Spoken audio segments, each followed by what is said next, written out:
बिस्मिल्लाहिर्रहमानिर्रहीम, अस्सलाम वालेकुम, गुड मॉर्निंग मुल्तान। कैसे हैं आप लोग? उम्मीद करती हूँ बिल्कुल ठीक ठाक होंगे, मज़े में होंगे और दुआ करते हैं आज का दिन आपका बहुत ही अच्छा गुजरे, हंसते हुए मुस्कुराते हुए अपनों के साथ गुजरे। नाज़रीन, आप देख रहे हैं रोही एट 10 और मैं हूँ आपकी होस्ट आसमा नौरी।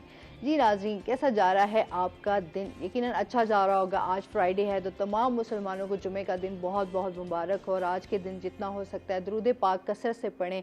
और आज हज का भी दिन है, यौम अरफात है, तो तमाम मुसलमानों को उसका भी बहुत बहुत मुबारक हो। ईद जो है वो करीब आने वाली है, उसके हवाले से भी काफ़ी जो है लोग तैयारियों में मसरूफ़ हैं। और फ्राइडे का दिन तो आपको पता है कि वीकेंड स्टार्ट हो जाता है, तमाम लोग घर पे मौजूद होते हैं और आज के दिन जो हैं वो बड़े बिज़ी और मसरूफ़ होते हैं क्योंकि अब तो शॉपिंग चल रही है, ईद की तैयारियां चल रही हैं। आपको पता है कि बड़ी ईद है तो जनाब मंडियों में बहुत रौनक लगी हुई है, लोग जो है दर दर जानवर ख़रीदने में मसरूफ़ हैं कि कुर्बानी का फरीज़ा जो है वो सर अंजाम दे सकें।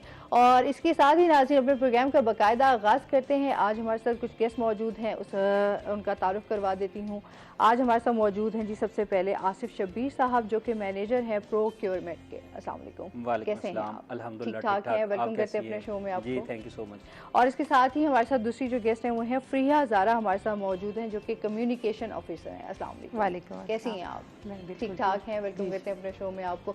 आज जो हमारे साथ गेस्ट मौजूद हैं, जैसे कि अभी मैंने जिक्र किया है कि ईद कुर्बान आने वाली है और जनाब उसके हवाले से क्या क्या तैयारियां हो रही हैं मुल्तान में, सफाई सुथराई के हवाले से बात करेंगे और इसके साथ साथ इनसे जानेंगे इनकी क्या क्या ड्यूटीज़ हैं, किस तरह ये अपना रोल प्ले कर रहे हैं। क्या हाल चाल है सर? ठीक ठाक हैं जी, थैंक यू।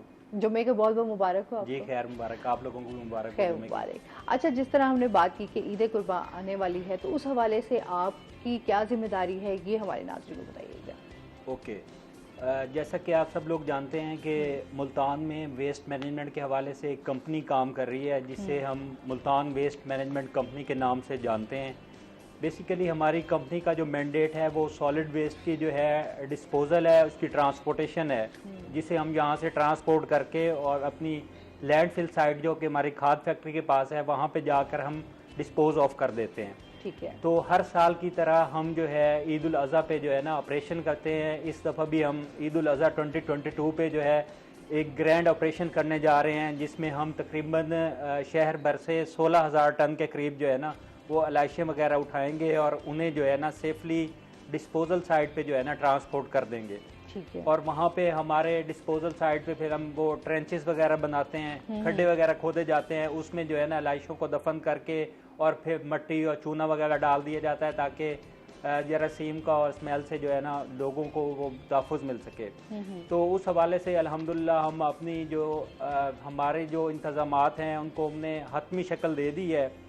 हमने अल्हम्दुलिल्लाह कोई ये प्लान 3.5 माह पहले स्टार्ट किया था और हमारे जो बिज़नेस होता है वो बोर्ड ऑफ डायरेक्टर्स के थ्रू होता है। डीसी साहब हमारे चेयरमैन हैं, उन्होंने हमें अप्रूवल दी थी कि 3.5 करोड़ की लागत से ना हमने ये सारे इंतजामात किए थे और इस सिलसिले में तकरीबन 5 कॉन्ट्रैक्टर्स की जो है ना खिदमात हासिल की गई हैं।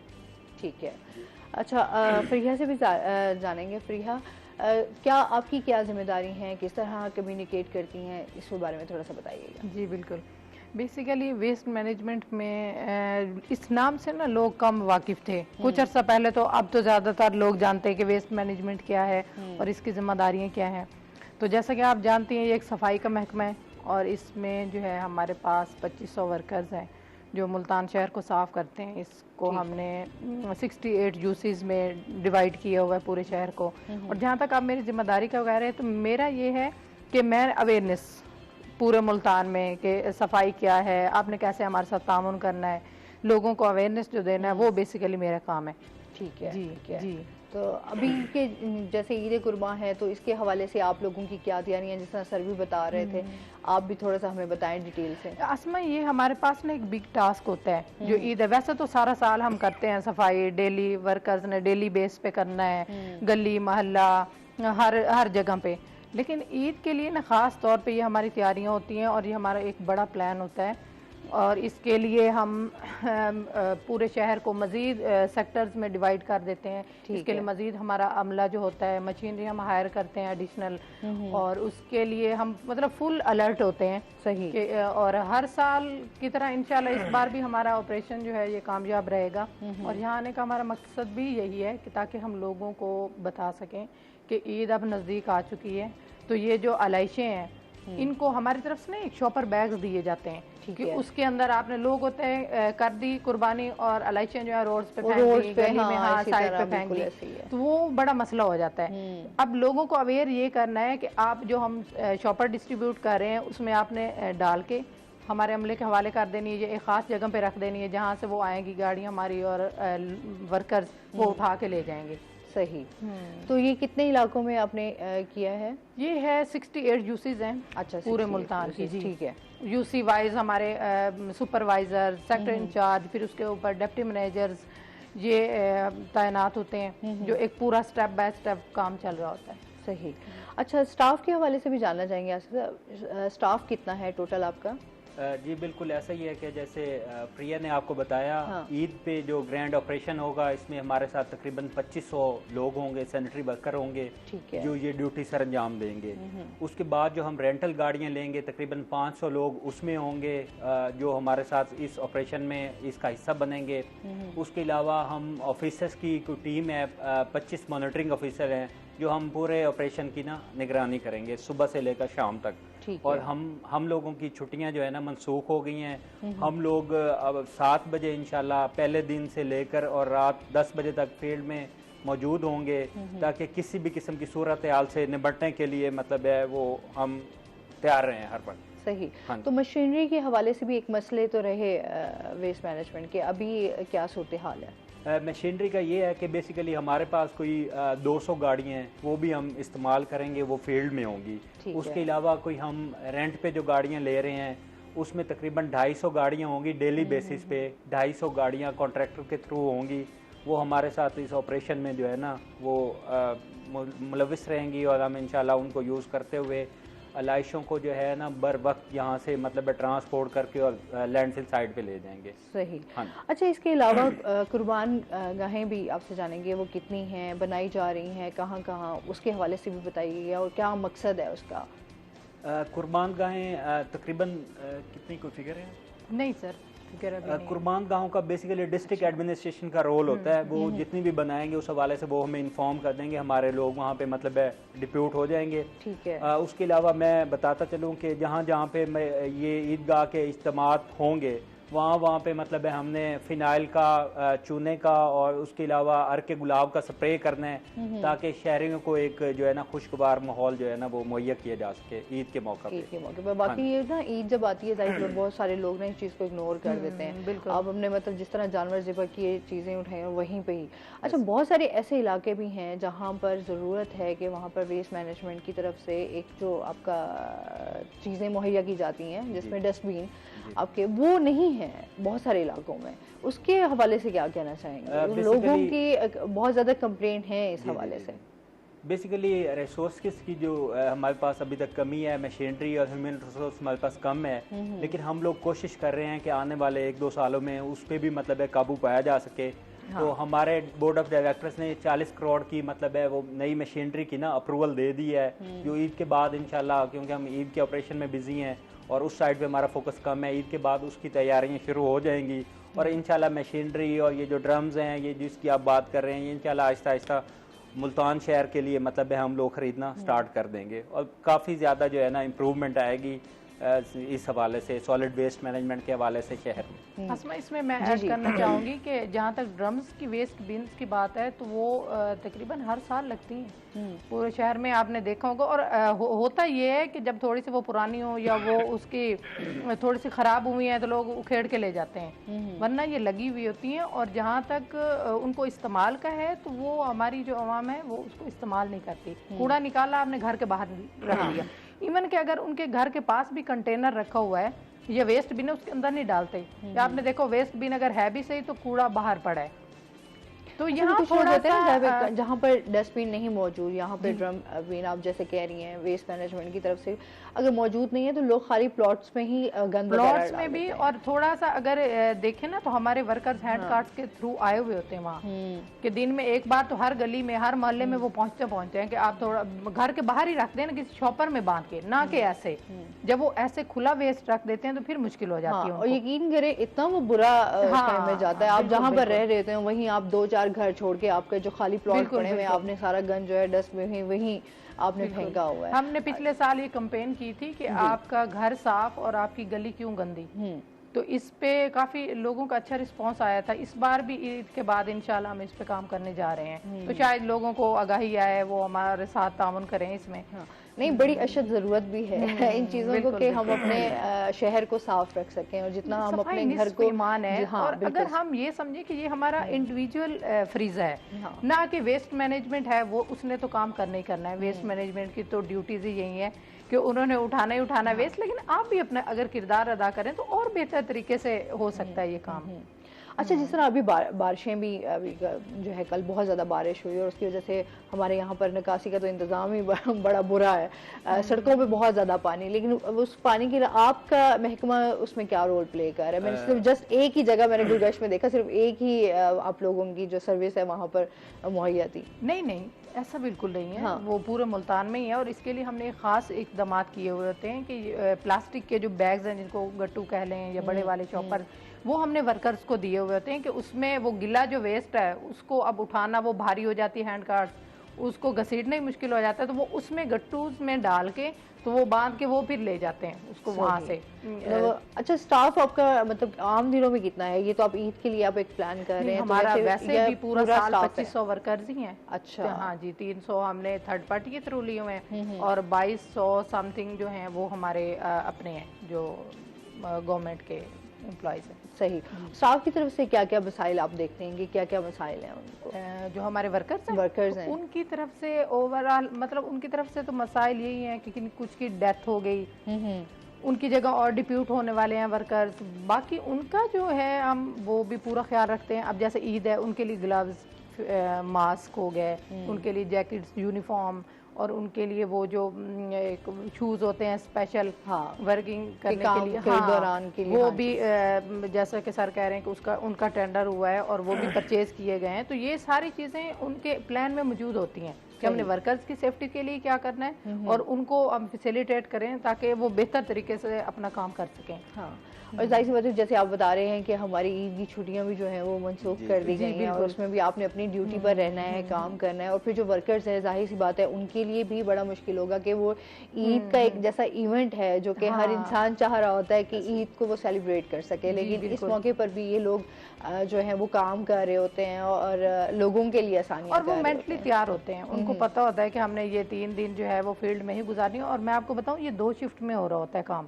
कि सुबह में भी उनको थोड़ा खाने का गैप, जी ठीक है, फिर सेकंड टाइम में वो फिर लगे हुए होते हैं और ये बेचारे अलर्ट होते हैं, झाड़ू इनके हाथ में, हैंड कार्ड्स इनके साथ हैं और ये खड़े हैं कि कहीं से अगर कंप्लेंट सेल हमारा जो बना हुआ है 1139 वहाँ पे कंप्लेंट्स आ रही होती हैं, धड़ाधड़ आ रही होती है, तो वहाँ जो रिजॉल्व करवानी होती है, जैसे सुपरवाइजर ने कहा तो वर्कर फील्ड में निकल पड़ा फौरन। सही। तो एक है तो बहुत टफ ड्यूटी और उन्हीं की वजह से ही मेरे ख्याल है हम लोग साफ माहौल में रह रहे हैं या अच्छा इन्वायरमेंट हमें मिल रहा है, तो असल हीरो जो है वो हमारा वर्कर है। बिल्कुल ऐसे ही है जो काम कर रहे होते हैं। हम लोग तो बहुत सारी चीजों को इग्नोर कर देते हैं। और यकीन करें, अगर हम रूम से निकलते हैं तो आधे घंटे के लिए मुझे लगता है हमें बड़ा मुश्किल हो जाता है और वो सारा दिन पसीने में, और उनको कोई अपनी जातियात का उनको होश ही नहीं होता कि हम इंसान भी हैं, लगे हुए हैं, वो हमारे लिए कर रहे हैं, हम सब के लिए। तो इसके लिए मैं ये कहूँगी कि हम सबको भी चाहिए, आवाम जितनी भी हमारी है, जितने शहरी हैं, कि वो ये ना देखें कि वेस्ट मैनेजमेंट वाले आएंगे तो ये काम होगा। आप अपना काम तो करें, अपनी हद तक आप करें, आगे उन्होंने तो करना ही करना है।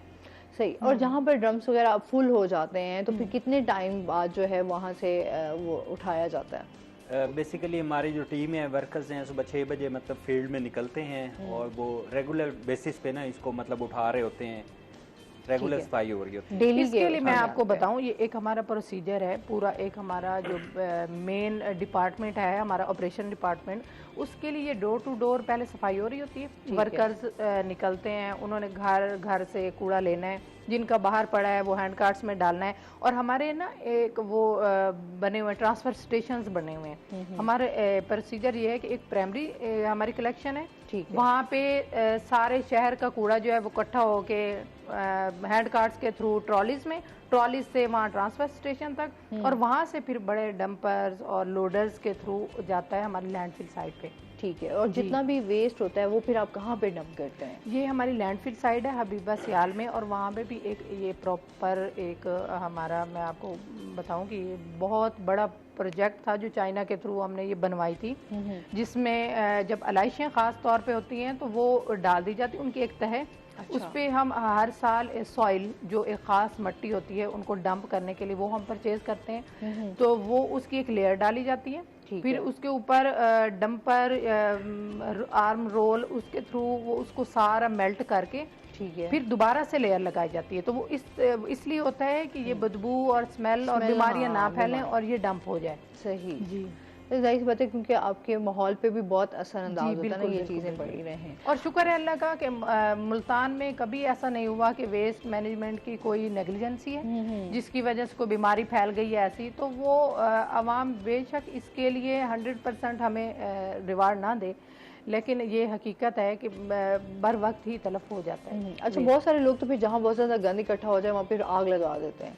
जी, आग और लगाने की उससे वजह जो से भी धुआं आपका उठता है वो एक हाँ, और खराबी होती हाँ, है। वहाँ से भी आपकी जो है माहौल भी ख़राब हुआ और आपको बहुत सारी बीमारियाँ भी जो है वहाँ से। तो इसमें ऐसा है कि अवाम को खुद ही जिम्मेदारी का मतलब एहसास होना चाहिए, उन्हें भी सोचना चाहिए, हमारे साथ मतलब कोऑपरेट करना चाहिए। तो ये आग लगाना तो मतलब है बहुत ही मतलब है एक संगीन किस्म का जुर्म होना चाहिए मतलब है, लेकिन लोग एहसास नहीं करते। अच्छा, आप क्या देखते हैं कि जब आपको कंप्लेंट वगैरह आती हैं तो वहाँ उस फौरन आपका रिस्पांस क्या होता है? कितनी देर में आप हमारा एक पहुँचते हैं? रिस्पांस टाइम है तकरीबन हमारी जो सराउंडिंग है ना उसमें 30 to 40 मिनट्स में जो है ना हमारे लोग पहुंच जाते हैं और कंप्लेंट को जो है ना रिजॉल्व कर देते हैं, अगर वो हमारे महकमे से मुतल्लिक होती है। उसका आसमा मैं ऐड करना चाहूँगी कि उसमें ये है कि जब कंप्लेन आ रही होती है ना, अगर वो वर्किंग आवर्स में आ रही हो तो फिर वो 1 घंटे के अंदर हो जाती है। ठीक है। फॉर एग्जांपल उन्होंने अगर 4 बजे कंप्लेन करवाई तो अमला हमारा जा चुका होता है, क्योंकि 6 बजे से वो आए हुए होते हैं और 2 बजे तक काम कर रहे होते हैं। तो उसके बाद अमला नहीं तो वो फिर वेरी नेक्स्ट डे पे चली जाती है कि नेक्स्ट डे का टाइम हम देते हैं। सही। मोस्टली वो 24 घंटे का टाइम होता है, तो उसमें उनका हाल है। जी, ठीक है।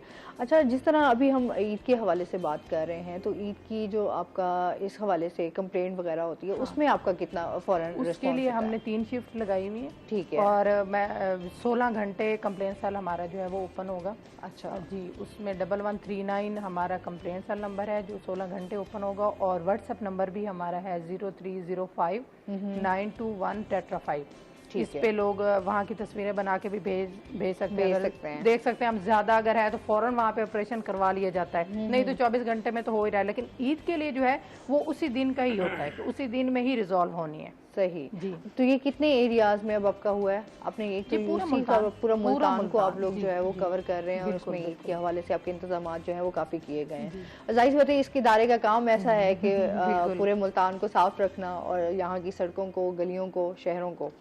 अच्छा, जिस तरह अभी हम बात कर रहे थे, एक तो आपके स्टाफ के हवाले से होगी, मशीनरी की, जदीद मशीनरी की तरफ से भी आपसे जानेंगे ना कि उसकी तरफ से भी पहले बहुत ओल्ड मशीनरी है जो कि हर साल रिपेयर के हमारे टेंडर्स होते हैं, रिपेयर हो रही होती है, वर्किंग चल रही है। ईद जब होती है तो इसके लिए हम हायर करते हैं और उसकी लागत तकरीबन 2 से 2.5 करोड़ जो होती है हर साल, वो हम एडिशनल होती है हमारी मशीनरी।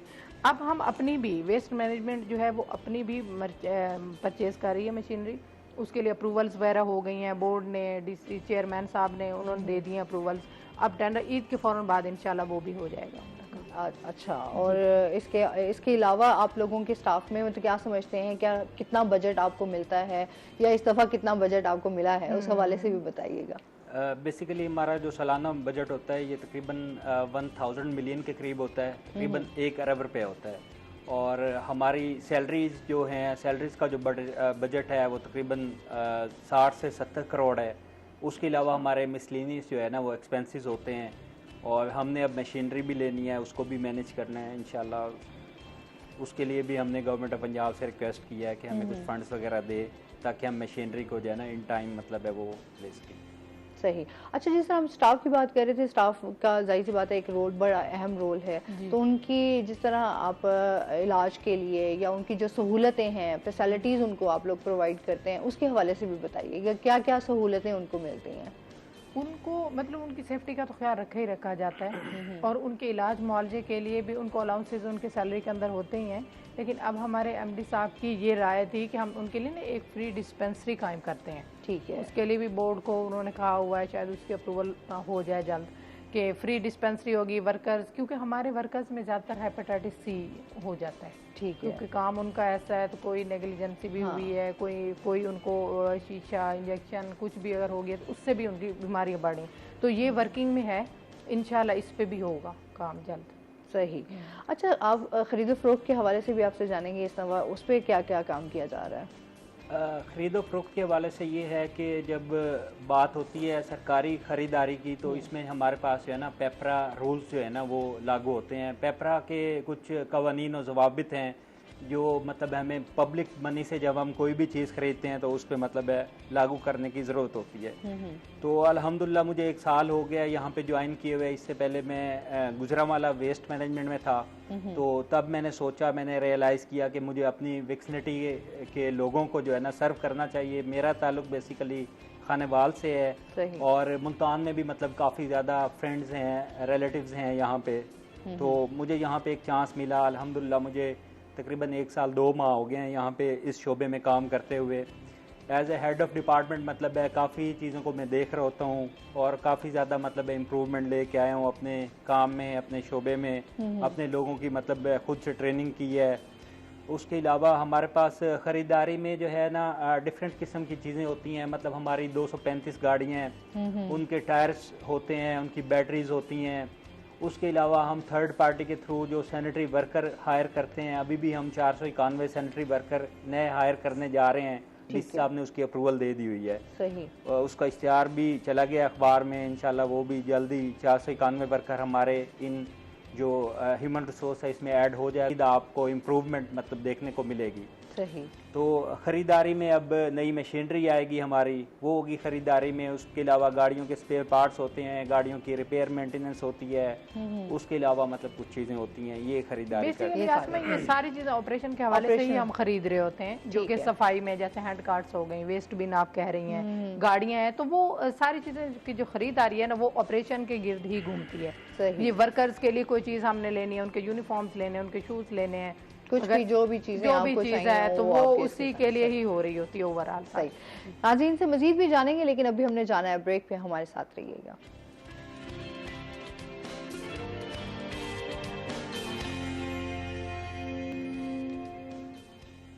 वेलकम बैक नाजरीन, रूही एट 10 में आपको खुश आमदीद कहते हैं।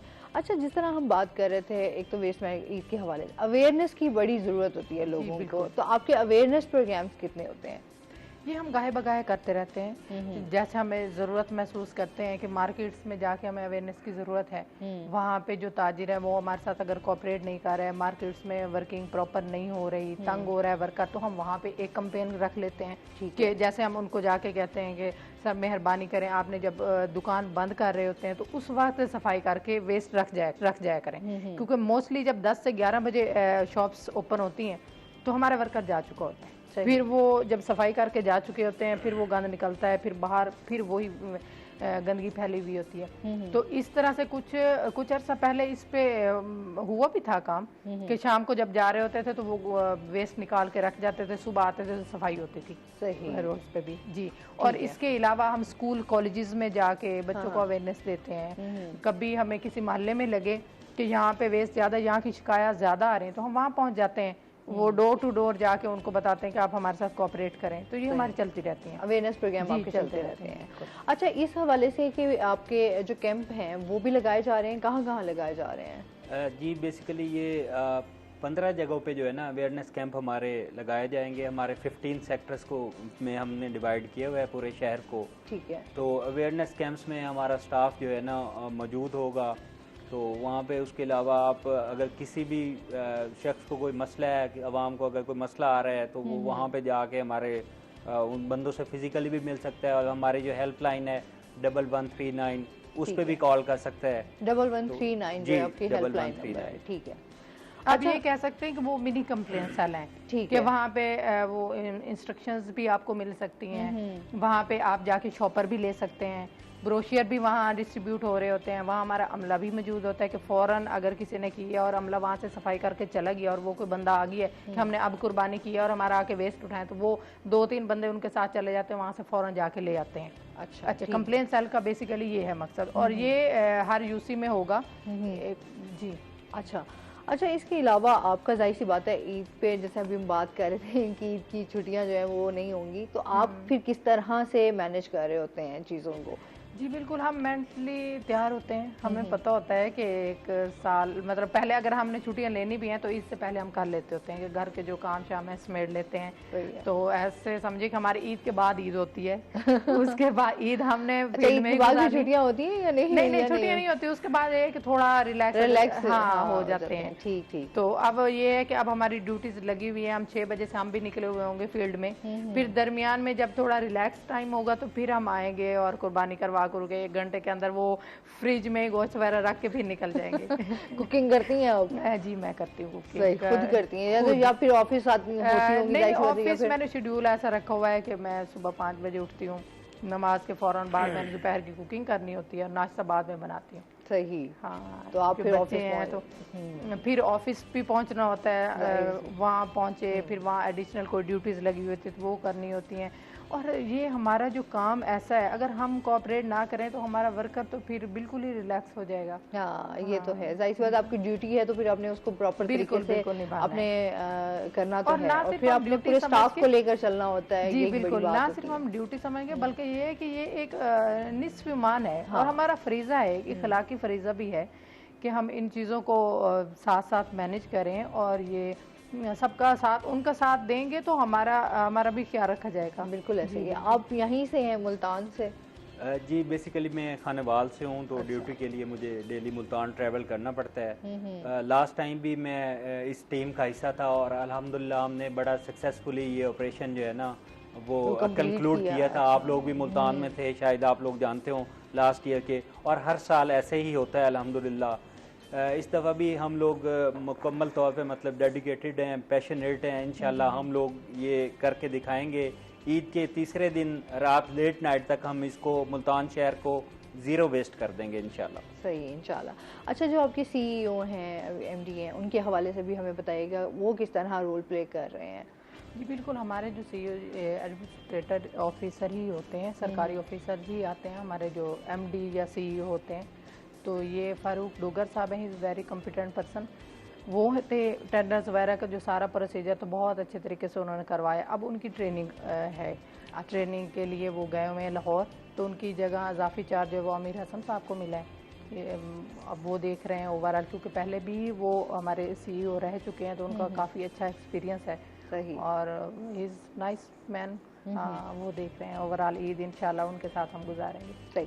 अच्छा, ट्रेनिंग्स के हवाले से भी जानना चाहूँगी, क्योंकि स्टाफ को भी ट्रेनिंग्स की ज़रूरत होती है या नहीं होती है? नहीं होती है, अच्छा, हमारी ट्रेनिंग्स होती हैं। जैसे ही कोई अपग्रेड होता है या उनको, जैसे अब मेरी फील्ड जो है वो कम्युनिकेशन है और अगर मुझे फील्ड वर्क करना है तो मुझे ऑपरेशन की ट्रेनिंग की ज़रूरत होती है। हाँ। तो ये हर साल हम करते हैं, हमारे जो MD साहब हैं वो करवाते हैं सारे स्टाफ को।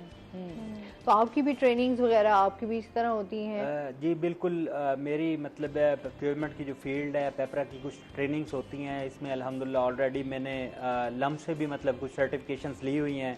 इसके अलावा लास्ट टाइम हम इस्लामाबाद गए थे, गवर्नमेंट इंस्टीट्यूट है, वहाँ से हमारी एक ट्रेनिंग हुई थी। डिफरेंट सरकारी और गैर सरकारी जो इदारे हैं वो पेपरा पे जो है ना ट्रेनिंग्स करवा रहे होते हैं और हमें करनी पड़ती हैं, क्योंकि वक्त के साथ साथ मतलब चीज़ें भी चेंज हो रही हैं और सारा कुछ मतलब एडवांसमेंट की तरफ हर चीज़ जा रही है। तो हमें अपने आप को उस स्पेस पे रखने के लिए मतलब खुद को ट्रेनिंग एंड डेवलपमेंट के फेज से गुजारना पड़ता है। अच्छा, और इसमें बेहतरी भी है कि जितना आप ट्रेन करेंगे और लोगों को भी, आपका जो स्टाफ है उनको जितना ट्रेनिंग मिलेगी वो उतना बेहतर तरीके से अपनी ड्यूटी को भी सर अंजाम दे सकते हैं। और अगर ट्रेनिंग्स ना हो, चीज़ों का नॉलेज ना हो तो आप फिर उस तरीके से अपना काम नहीं हो सकता। बिल्कुल, वर्कर्स की भी ट्रेनिंग होती है, ये भी गाहे बगाहे हम करते ही रहते हैं कि जैसे नया कोई टूल खरीद लिया है, हाँ, तो उसके हवाले से भी, हाँ जी, पंजे कस्सी वगैरह, तो उनके इस्तेमाल के लिए उनकी ट्रेनिंग करवाई जाती है। और जो स्पेशल इवेंट्स होते हैं उनके लिए ख़ास उनको बुला के वो मोटिवेट भी किया जाता है और ट्रेन भी किया जाता है कि आपने इस तरह से करना है ये काम। सही। अच्छा, आप क्या देखती हैं, आपने आपको कितना अर्सा हो गया है जॉब मुझे करते 9 हुए? साल हो गए। 9 साल हो गए। क्या समझती हैं कितना इसमें बेहतरी आई है और मज़ीद बेहतरी लाई जा बहुत सकती बेहतरी है? आई है, बहुत बेहतरी आई है और इस पे काम मज़ीद हो रहा है। अब हम रेवेन्यू जनरेशन प्लान की तरफ जा रहे हैं कि हम कुछ जनरेट भी करें इनकम, और इसमें मज़ीद हम मतलब हर साल इसमें बेहतरी आई है। सही। वर्कर्स के लिए बेहतर काम हुआ है, स्टाफ के लिए हुआ है, क्योंकि अक्सर वर्कर्स को बड़े मसाइल का सामना करना पड़ता था बिल्कुल। ना जैसे उनके लिए। 68 यूसीज थी तो अब हमने और एरियाज जो हैं वो ऐड कर रहे हैं साथ साथ, जैसे नई कॉलोनीज बनी हैं, सोसाइटीज़ बन रही हैं, तो वो भी साथ हो रही हैं। उनके लिए भी हमारे जो एमडी साहब हैं जाके उनसे मीटिंग्स हो रही हैं कि वो उनको भी हम साथ साथ ऐड करें, उसके लिए वर्कर्स को हम बढ़ाएं, मशीनरी को, ये इसके हो रहे होते हैं, इसके ऊपर काम हो रहा है। अच्छा, क्या देखते हैं मुल्तान जैसे शहर में यहाँ पर किन किन मुश्किलात का आपको सामना करना पड़ता है? मुल्तान जैसे शहर में मतलब काफ़ी ज़्यादा चैलेंजेस हैं। यहाँ पे गलियाँ भी मतलब आपकी छोटी छोटी हैं, हमारे बड़े जो ट्रक हैं या ट्रॉलीज हैं वो नहीं जा सकती। तो इसी चीज़ को मद्देनज़र रखते हुए अब हमने यहाँ पे जो है ना वो मिनी टिप्पर जो है ना ख़रीदने का वो प्लान किया है। मिनी टिप्पर एक छोटी सुजुकी पिकअप गाड़ी होती है जिसके ऊपर वो सुपर स्ट्रक्चर लगा होता है और वो तकरीबन 500 से 700 केजी उसमें कूड़ा आता है। वो उठा के वो किसी भी गली में जाके वहाँ से टर्न ले सकती है। ठीक है। तो इस किस्म के काफ़ी ज़्यादा, तो जैसे हम अंदरूर में जाएं, हमारा ये अंदरून हाँ, है, हाँ, हुसैना बिल्कुल, गाई हो गया, घंटा घर वाली साइड पे, जो अंदरून वाली साइड पे छोटी छोटी गलियां हैं, वहाँ पर सफाई के इंतजाम की बड़ी ज़रूरत भी है, उस हवाले से भी। और आसमा होते रहते हैं वहाँ पे। हमारा ख़ास अगर रोड्स पे कम भी हो अमला तो वहाँ पे डिप्यूटेड होता है। ठीक है। वहाँ पे कोई गुंजाइश नहीं है कि आप नहीं, क्योंकि एक दिन का भी वेस्ट वहाँ आप नहीं रख सकते, इतनी स्मेल और गंदगी वहाँ, तो रास्ते भी बंद हो जाते हैं। हाँ, बिल्कुल बिल्कुल। वैसे भी मुल्तान जो है ना मट्टी की वजह से मशहूर है, तो हमें उस हिसाब से भी मतलब है थोड़ा चैलेंज रहता है। अल्हम्दुलिल्लाह डेली बेसिस पे हम 800 टन जो है ना कूड़ा शहर भर से कलेक्ट करके हमारी गाड़ियाँ जो है ना वहाँ पे ले जा रही होती हैं डंप साइट पे। इसकी जनरेशन जो है ना 1000 से 1200 टन है, तो 400 टन जो है ना वो हम मतलब दोबारा से शिफ्ट में काम करके हमें उठाना पड़ता है। लेकिन यूं ही मशीनरी हमारे पास पूरी हो जाएगी वो हम ख़रीद लेंगे इंशाल्लाह, फिर हमारे सारे मसले जो है ना हल हो जाएंगे और मुल्तान के शहरियों के लिए इंशाल्लाह हम अच्छे तरीके से जो है ना उनको सर्व कर सकते। अच्छा, जैसे मुल्तान में बताया कि मिट्टी तो वाकई बहुत ज्यादा, आंधी और तूफान जैसे आ जाए तो फिर बहुत ज्यादा इन चीजों को फेस करना पड़ता हमारा जो है रोड वॉश होते हैं वो भी हमारा है इंतजाम है साथ, तो वो छिड़काव होता है जब ऐसा कुछ हो, आंधी वगैरह हो तो छिड़काव भी हो रहा होता है, वो गाड़ियां भी लगी हुई होती हैं साथ साथ। जब जरूरत फील करते हैं तो वो उसके लिए सारी इंतजामात हैं। हाँ, बिल्कुल। ठीक है जी, मजीद भी इनसे जानेंगे नाज़रीन, अभी हमने जाना है ब्रेक पे, हमारे साथ रहिएगा।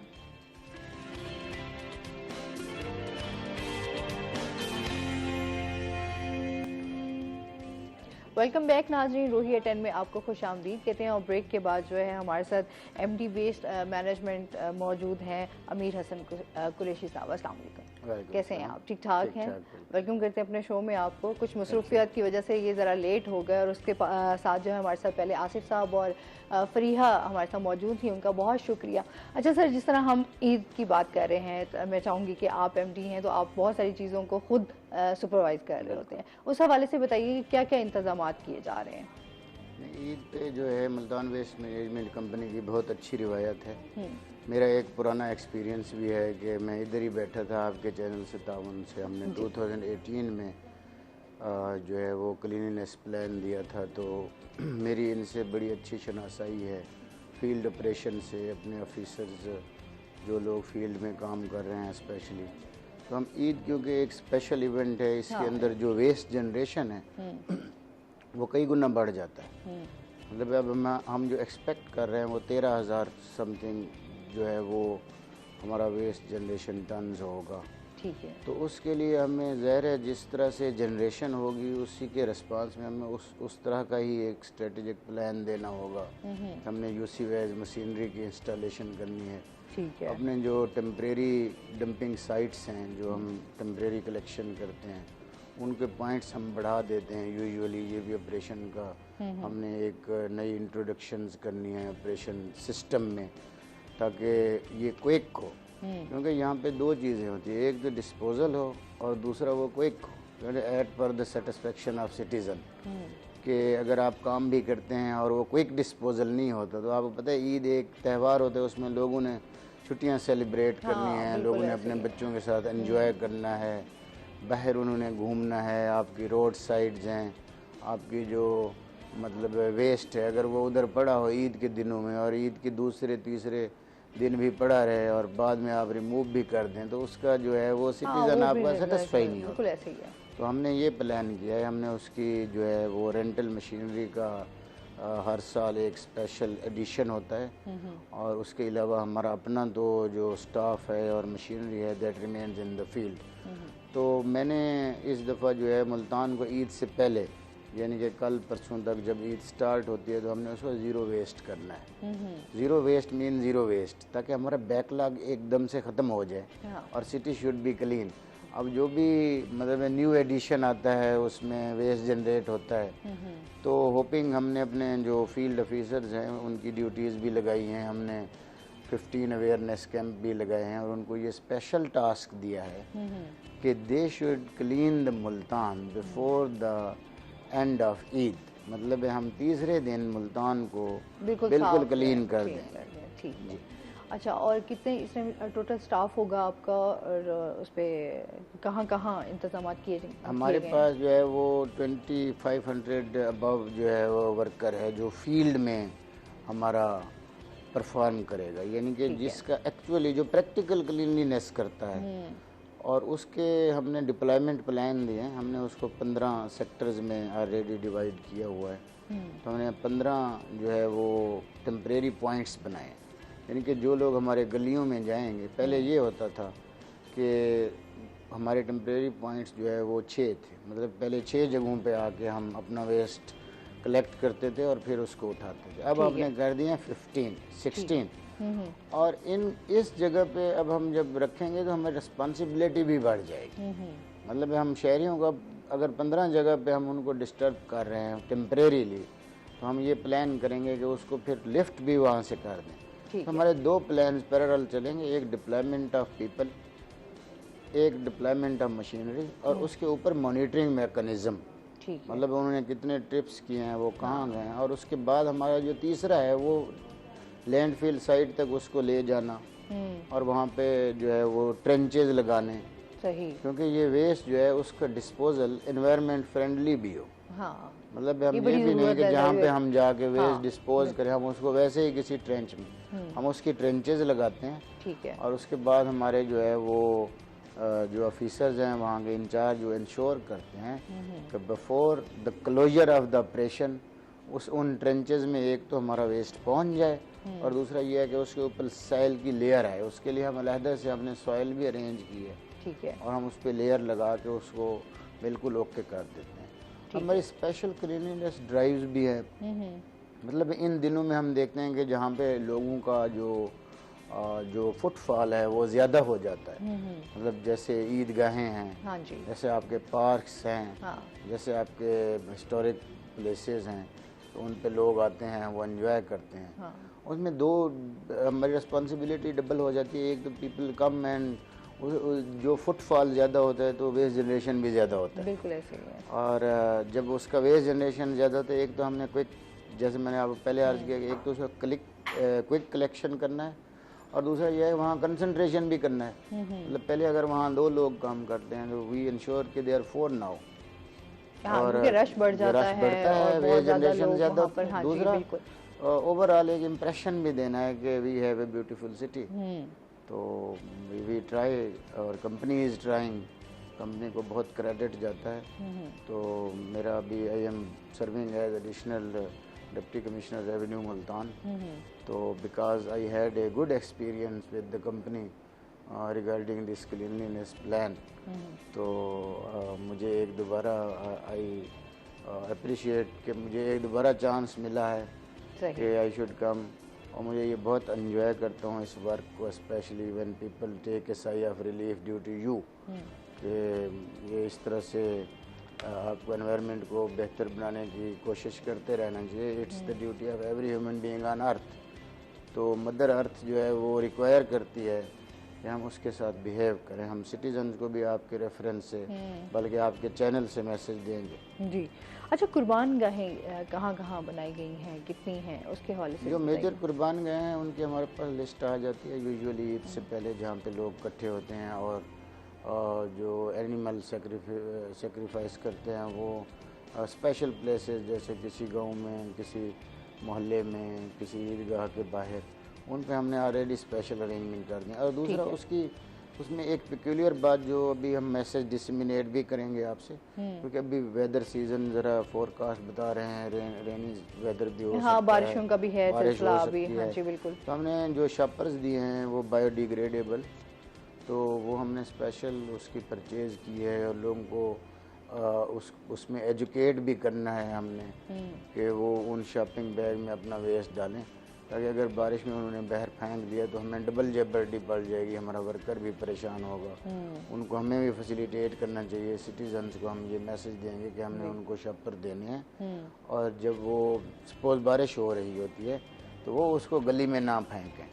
दे should also contribute, this is a two way traffic. ये बहुत बड़ा शहर है, इतनी आबादी के शहर में अगर अब लोग तो आबादी बिल्कुल दिन ब ही- दिन बढ़ती जा रही जी, है मुल्तान अगर जैसे शहर में बिल्कुल भी। ही इसकी केयर नहीं करेंगे तो जितना भी आप वर्कर लगा दें, जब तक लोग एनवायरनमेंट फ्रेंडली नहीं होंगे, they should not learn to respect the environment, तो हमें इसका फ़ायदा नहीं होगा। लोग आहिस्ता आहिस्ता सीख रहे हैं। मैं 2018 की बात कर रहा हूँ, लोगों का बड़ा अच्छा रिस्पांस था। जब हमने उन तक मैसेज एक दफ़ा पहुँचा दिया तो उन्होंने बड़ा अच्छा रिटर्न दिया और उन्होंने हमसे कोऑपरेट किया। कुछ लोग होते हैं जो वक्त के साथ साथ आहिस्ता आहिस्ता हम, this is A learning process, तो हम इंशाल्लाह एक्सपेक्ट कर रहे हैं कि मुल्तान के लोग जो है वो हमारे साथ रहेंगे, इस क्लीनलीनेस प्लान का हिस्सा बनेंगे, क्योंकि हमने इसको शेयर भी किया है। हमने मसाजिद के जो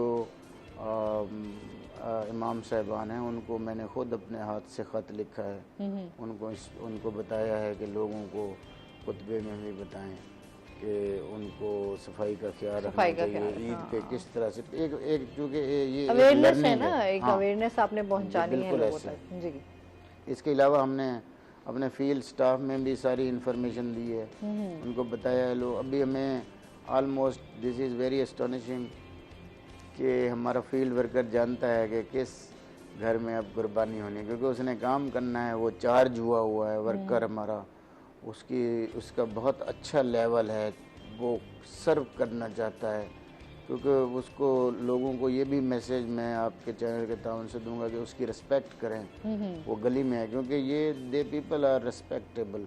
हम एक क्लिशे है यहाँ पे ये सफाई करता है, ये फलां है, हालांकि वो बहुत ही काबिल इज़्ज़त बंदा तो वो है जो आपके लिए माहौल साफ रखे, माहौल साफ करे। तो जब भी वो आपको कहीं मिले उनको अप्रिशिएट करें। बहुत गर्मी है, मैं तो लोगों से ये भी रिक्वेस्ट करूँगा कि उसको ठंडा पानी पिला दें, तो उसका जो एनर्जी है वो डबल हो जाती है जब उसको कहीं से प्यार मिलता है, उसको मोहब्बत मिलती है। तो सेम आई डू। वैसे भी हमारा इस्लाम जो है वो इसी का ही दर्श देता है कि आपस में एक दूसरे का आप प्यार मोहब्बत और फिर हर इंसान को आप बराबर समझें। बिल्कुल ऐसे। हर इंसान का हक है, उसको अच्छा अप्रिशिएट करना ज़रूरी भी है। बिल्कुल ज़रूरी। सर, क्या मैसेज देना चाहेंगे हमारे व्यूवर्स को ईद के हवाले से? आपकी जो रिस्पॉन्सिबिलिटीज़ हैं जिनको आप माशाल्लाह आप इंतज़ामात भी आप काफ़ी आपने प्लान्स भी बता दिए, उस हवाले से क्या कहना चाहेंगे? एक तो मेरी तरफ से सब तमाम जो मुल्तान के लोग हैं उनको ईद उल अज़हा की बहुत बहुत मुबारकबाद दूंगा, और दूसरा उनसे रिक्वेस्ट करूंगा कि हमारे जो ईद का प्लान है कि हम उनको मुल्तान साफ़ करके दे रहे हैं और इंशाल्लाह हम देंगे। मैं उनको ऑलरेडी खुशखबरी सुना रहा हूँ, क्योंकि मेरा ये दावा है कि हम उनको तीसरे दिन बिल्कुल क्लीन मुल्तान देंगे।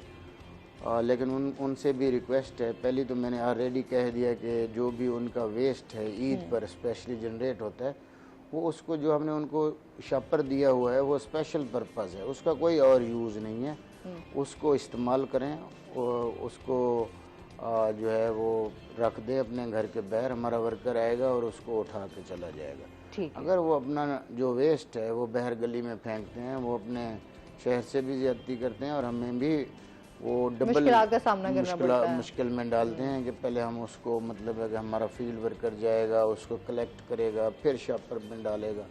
तो शहरियों से ये ताउन की दरख्वास्त है। दूसरा ये है कि स्पेशली हमारा जो सेवरेज सिस्टम है उसको भी चौक कर देते हैं। तो शहरियों से गुजारिश है कि बारिश का मौसम है वो जब भी अपना वेस्ट फेंकें वो उसको नाली में, और इससे आपका जो है वो सेवरेज सिस्टम जो कोई थोड़ा बहुत लाइंस पुरानी भी हैं तो उसको संभालना मुश्किल हो जाएगा। वासब भी उसमें मुश्किल का शिकार हो जाता है क्योंकि हम इदारे एक दूसरे को कम्प्लीमेंट कर रहे होते हैं। बिल्कुल। और जो मेरा लास्ट उनको मैसेज है वो ये है कि इसको करते रहें। ये स्पेशल इवेंट की बात नहीं है, ये हमेशा हमको ख्याल रखना चाहिए। ये हमारी सफाई जो के हवाले से ज़मीन है, तो ये जो हमारा माहौल है, इसकी रिस्पेक्ट करना हमें सीखना चाहिए, वरना हम ग्लोबल वार्मिंग की तरफ चले जाएंगे। हमारे पास बहुत बड़ी जो वायरसेस आते हैं, बीमारियां फैल जाती हैं, वो इसी वजह से इसलिए जब तक हम ज़मीन की रिस्पेक्ट नहीं करेंगे, वाटर की रिस्पेक्ट नहीं करेंगे और माहौल की रिस्पेक्ट नहीं तब करेंगे, तक हम तरक्की नहीं कर सकते। सर आपको बहुत शुक्रिया, बहुत अच्छा लगा आप हमारे शो का हिस्सा बने। और इसके साथ ही नाज़रीन अभी हमने जाना है ब्रेक पे, हमारे साथ रहिएगा। और जब ब्रेक से वापस आएंगे तो हमारे साथ कुछ और गेस्ट मौजूद होंगे।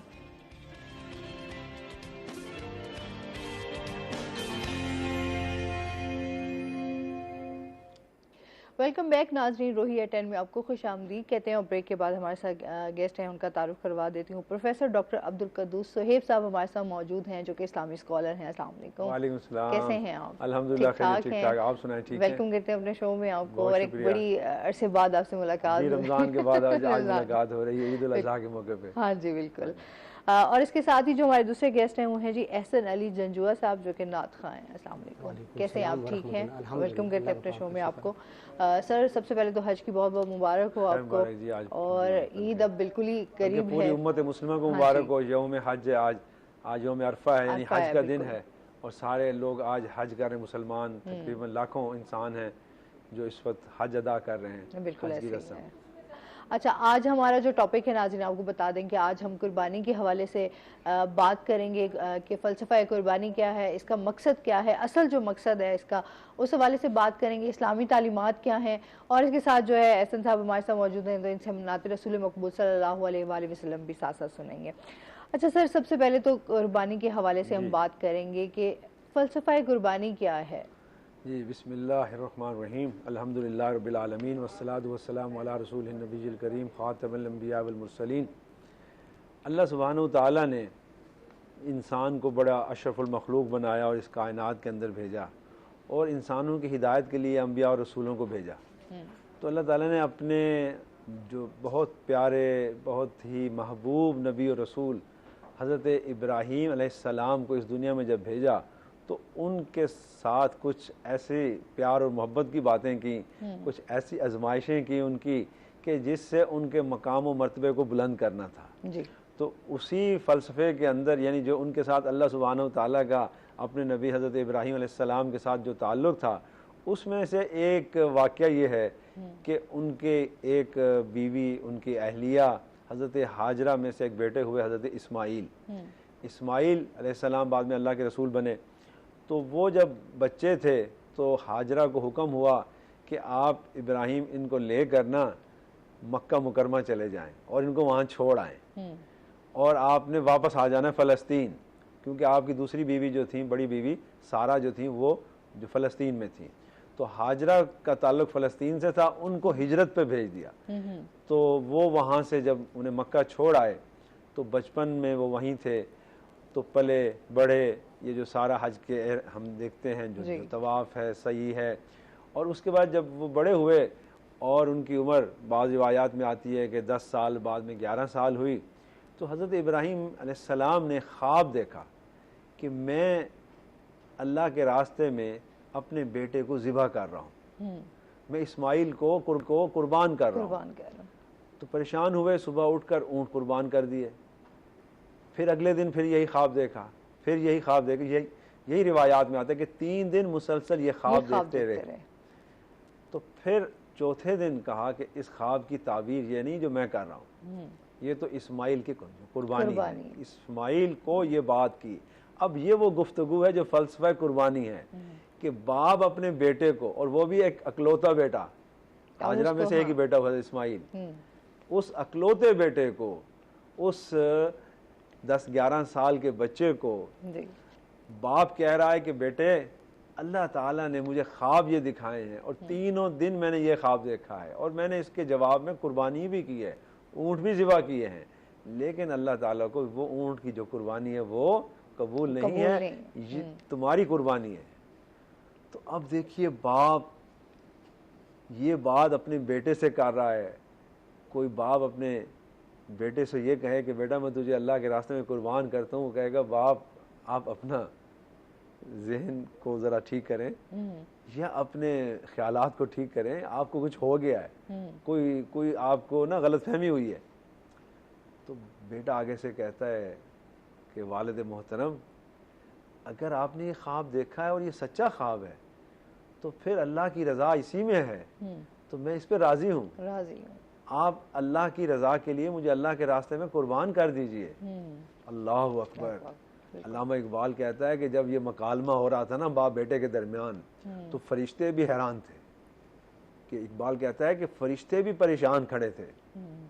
और जब इस्माइल को ज़मीन पे लिटाया इब्राहिम ने, तो फरिश्ते भी जो है ना हैरान और परेशान थे कि इस कायनात में आज ये पहला इम्तिहान और ऐसा इम्तिहान हो रहा है जो आज तक किसी का नहीं हुआ।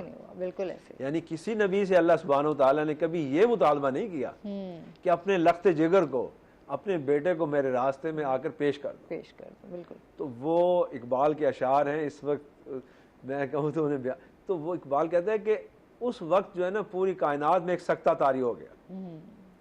और उसमें हजरत इब्राहिम ने अपने बेटे को जब इसके तैयार कर लिया तो अपनी बीवी को भी बता दिया। अल्लाह अकबर। बीवी भी कितनी अजीम है कि मुझे इस बेटे को तैयार करके दो, मैंने इसे आज अल्लाह के रास्ते में लेके जाना है। ठीक है। और वो लाए और मक्का से उन्हें मिना लाए और मिना के मैदान में आकर इस कुर्बानी को के लिए उन्होंने वो पूरा अमल किया। यानी हज़रत इस्माइल को ज़िबा करने के लिए लिटा दिया। तो बेटे ने क्या कहा कि अब्बा हुजूर वालिद मोहतरम आप मुझे सीधे ना लिटाएं, क्योंकि ऐसे ना हो कि बाप की औलाद से जो मोहब्बत होती है कि आप मेरे गले पे छुरी ना चला सके, मुझे उल्टा लिटा दीजिए। अल्लाह अकबर। अल्लाह अकबर। ये तकबीरें जो हम पढ़ते हैं ना जी, ये हज की और ये अयाम तशरीक की, ये यही तो है ना कि अल्लाह अकबर अल्लाह अकबर अल्लाह अकबर ला इलाहा इल्लल्लाह वल्लाहु अकबर अल्लाहु अकबर लिल्लाहिल हम्द।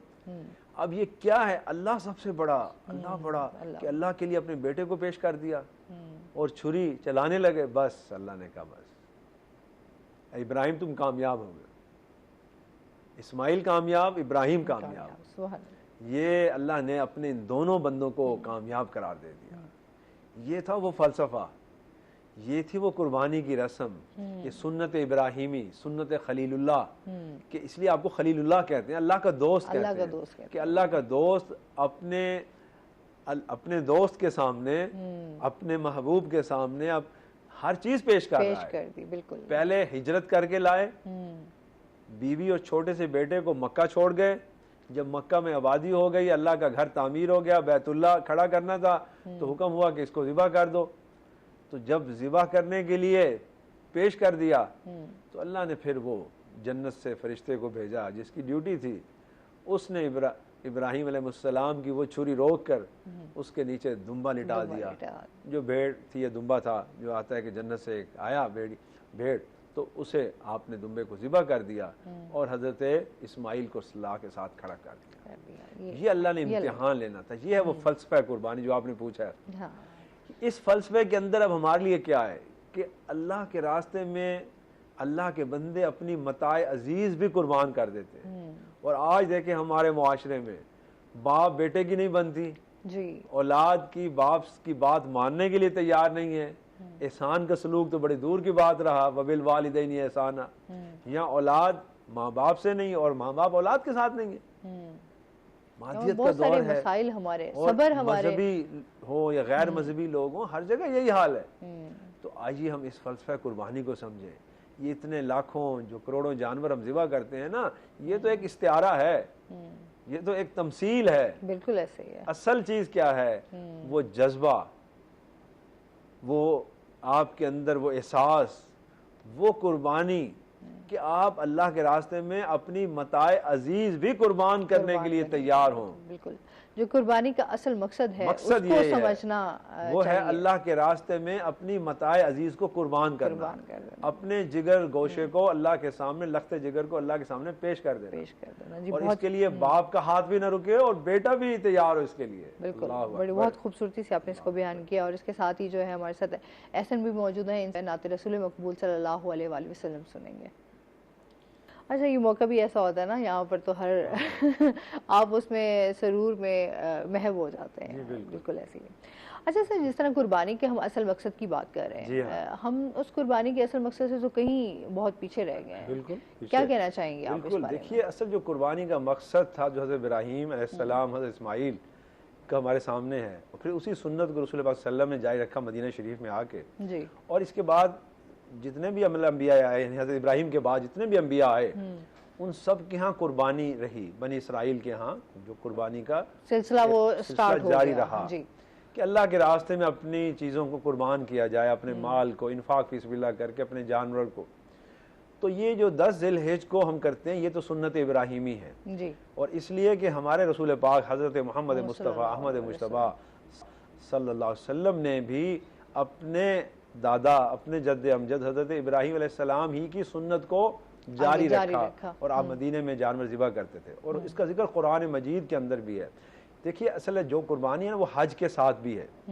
हज के तो शायर में से, यानी अरकान हज में से एक रुकन है कुर्बानी करना। ठीक है। आप अरफात में, जैसे आज यौम अरफा है जी, तो आज वहाँ अरफा यानी अरफात में रहेंगे मगरिब की नमाज तक। मगरिब की नमाज के बाद आप वहाँ से चलेंगे, फिर रात को मुजदलफा आएंगे, फिर मुजदलफा से सुबह मिना जाएंगे और मिना पहुँच के रमी जमार करेंगे। बड़े जो शैतान अकबर जो है, इब्लीस अकबर, उसको कंकरियाँ मारेंगे। उसके बाद जो अगला काम है वो यही है, वो ये कि कुर्बानी। अब देखिए ये क्यों है कुर्बानी। इसका सिलसिला वहीं से जुड़ता है हज़रत इस्माइल के साथ, कि जब हज़रत इब्राहीम हज़रत इस्माइल को ला रहे थे तो शैतान 3 मरतबा आया, क्योंकि वो इम्तिहान बड़ा था ना, और उसमें जो कामयाब हो जाना उसमें ये क़यामत तक बाकी रहना है। उसने बहुत वर्गलाने की कोशिश, जैसे आज हम पर शैतान बार बार हमला करता है जी। तो इब्लीस ने आके, जो शैतान ने आके बार बार आपको कहा, मुख्तलिफ भेस बदल के आया कि ये कुर्बानी आप गलत कर रहे हैं, ऐसा नहीं है। आपसे अल्लाह ने इस्माइल की कुर्बानी नहीं मांगी, बेटा एक है आपको, कि अल्लाह ऐसा कर सकते हैं? कभी ये कहता, कभी कहता कि नहीं, आपका ख्वाब ये नहीं है, ख्वाब कुछ और है, तो हाँ। आप जो है ना और ऊँटों कुर्बानी करें। तो हज़रत इब्राहीम ने, वो अल्लाह के रसूल थे, पैगम्बर थे, उन्होंने उस शैतान को कंकरियाँ मारी। उसे वहीं जो मैंने मीनाब में से कंकरियाँ उठाई और उसको मारी कि दफा हो जाओ यहाँ से।